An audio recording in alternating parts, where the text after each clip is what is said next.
Why Disney struggles to adapt popular books like Artemis Fowl. Over at Disney's live-action film division in the last 5 years, a couple of key patterns have emerged: a huge push for remakes of classics such as Cinderella, Aladdin, The Lion King, and a series of children's book adaptations that have not resonated with audiences.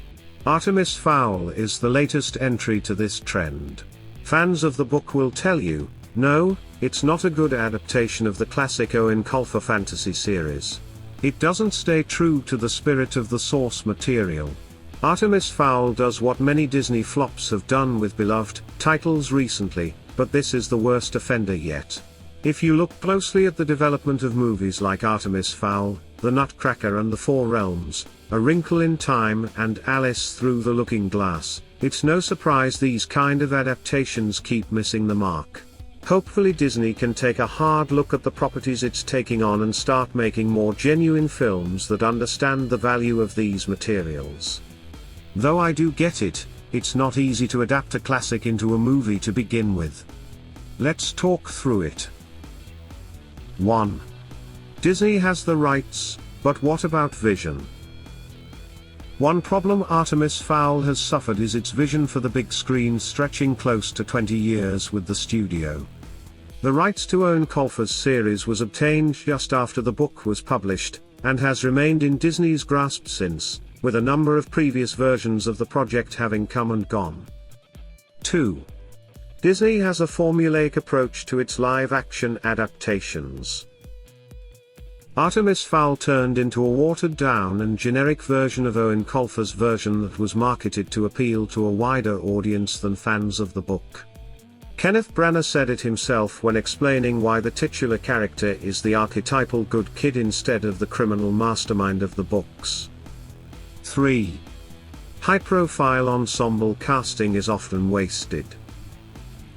Each of these recent film versions of popular children's books from Disney have featured some incredible lineups of actors. Come on, Judi Dench and Colin Farrell in Artemis Fowl.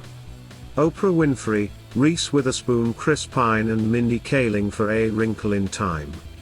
Keira Knightley, Helen Mirren and Morgan Freeman for Nutcracker and the Four Realms. Why don't I care about the casting by the end of the film?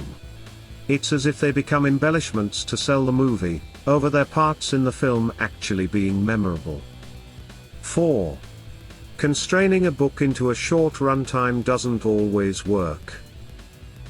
The Narnia callback brings me to this point: why is Disney giving its filmmakers an hour and a half to adapt source material that needs much more time to develop? Narnia was 2.5 hours. Yes, that's a long time to sit with kids to watch a movie, but these stories inherently need more time to introduce their concepts and explore the vast world they are made up of. Can you imagine watching a Disney-fied hour-and-a-half Hobbit movie? That'd turn out bad too. The studio has a flawed approach to adapting children's stories for live action. Now back to Artemis Fowl. No wonder a director like Kenneth Branagh decided to change the character from the source material and make it a more generic reading of fairies or trolls than eoin colfer imagined.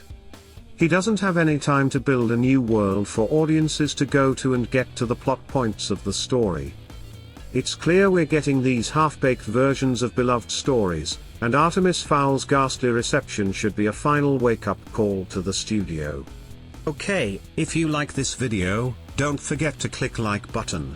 See you in the next video.